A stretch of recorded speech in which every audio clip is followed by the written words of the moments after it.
Good afternoon, everybody. My name is Almadina Hubble. Today I'm going to be presenting to you the case of Dennis Quad versus Baxter Pharma in the topic of mandatory reporting of medical errors and why they should be required.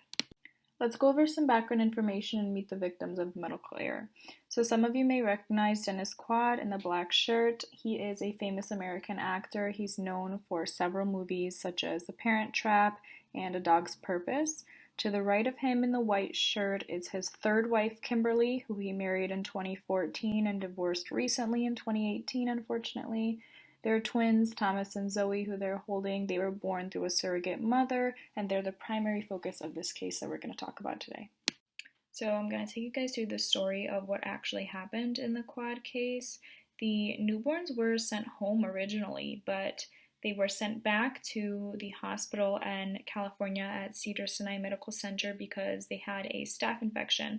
So the doctor sent them back there to be treated with intravenous antibiotics. But unfortunately, on the morning of November 18th, two pharmacy technicians mistakenly delivered 100 vials of heparin to the twins with a concentration of 10,000 units per milliliter, which you guys can see in the photo on the left in the dark blue vial, instead of the appropriate one, which is the light blue vial on the right, which is 10 units per milliliter. So the twins were given 2 doses each of the incorrect medication, which was 1,000 times stronger than the dosage that was actually intended. So their reaction, as you can assume, was pretty unpleasant. Their blood became too thin to clot, which resulted in them having uncontrollable bleeding. All right, so why is this so important to us? It's important to you guys as healthcare students because you will also face such situations in the real world of healthcare at some point.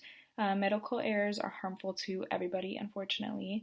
The patient may not be able to afford extended care, or maybe the clinician can be terminated for making such a serious mistake. Thousands of people a year die from medical errors, which over 90% of them can be prevented. Moving on to my thesis statement, I argue that although healthcare practitioners should retain the right to privacy when an error occurs, a national system that mandates the reporting of such errors would better serve the interests of the public and promote utility among clinicians. So the ethical principles that are in conflict in the Quad case, I have listed 3 here on the slide. The first one being autonomy, the right of self-determination. Then we have beneficence, which is doing the right thing. And the last one being utility, the outcome justifies the means. So let's start out with autonomy first.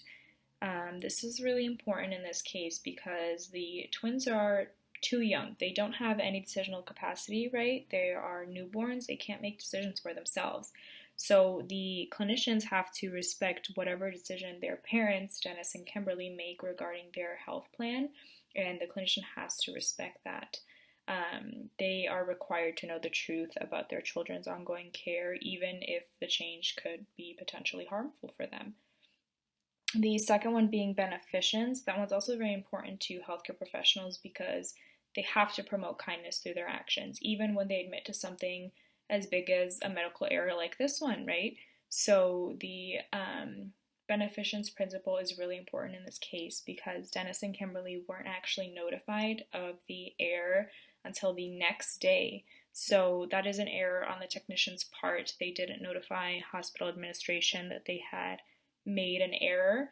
This could have prevented a lot of things, but regardless of that, the hospital administration has to acknowledge the technician's error and they have to take responsibility for their actions because the twins have an emergency need for care now. The third one being utility. That's the principle where the outcome justifies the means. So in this case, it's really important because the focus should be on the consequences of the incorrect heparin dosage that was administered and how that's going to affect the twins and how they're going to treat the twins for that error rather than the technicians thinking about the error that they created and what's going to happen to them after that.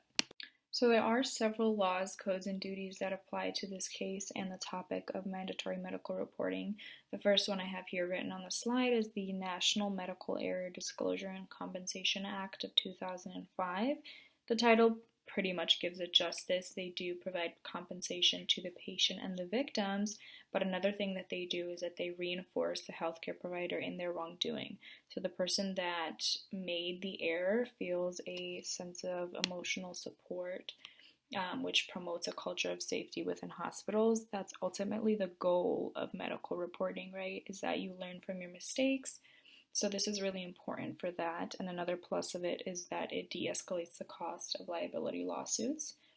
The second one I have written on the slide is hospital policies of medical reporting. Some hospitals already have medical reporting in place. Some organizations already have it as a requirement. Unfortunately, not all healthcare establishments do. So that is a solution that we're going to talk about soon. But mandatory and voluntary reporting are the two types of reporting that can be used in establishments. And then the third one I have here is the Code of Medical Ethics. So we've all learned about this. We know the 5 principles. If the clinician or another healthcare professional violates any of these principles, they are ultimately violating the Code of Medical Ethics as well. The resolution of the Quad case is a little bit unexciting because Dennis's claim was actually dismissed. The overdose originally happened, as we talked about, in Cedars-Sinai Medical Center, which is located in California, but Baxter Pharma, who is responsible for the heparin vials, is actually located here in Illinois. So that was a little bit unexciting since his claim was dismissed, but the family did win $750,000 from Cedars-Sinai Medical Center due to their gross negligence to the twins. And since then, the twins survived after 11 days in the neonatal intensive care unit. And Cedars-Sinai has actually invested over $100 million for a new computer barcode system for medications to help prevent medical errors such as this one. Dennis and Kimberly have since then stated that they were very impressed with how Cedars-Sinai Medical Center stepped up to the plate and handled the situation regarding their newborn twins. To propose some solutions for the future and to help prevent as many medical errors as possible, I think it's really important that all healthcare establishments commit to implementing a safety culture such as mandatory medical reporting. Mandatory or voluntary medical reporting would really help the issue of medical errors. I think that developing incident reporting systems and holding the healthcare professionals responsible for improving safety from admitting to their errors and training employees in reporting can actually all be ways to solve the issue of medical errors in humans. Thousands of people a year die from medical errors, and it has been found that over 90% of those errors are preventable.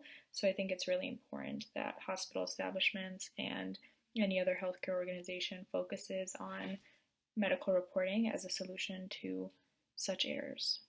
All right, to conclude, I think that medical errors have to be disclosed through medical reporting to promote safety in healthcare establishments because it overrides the clinician's right to privacy. I think that using reporting can help us learn from our mistakes, and providing support to those who admitted to making an error can help promote safety in healthcare establishments. We can learn from the Quad case and the newborn twins, and we can take this knowledge with us in our own adventures of the healthcare field that are yet to come.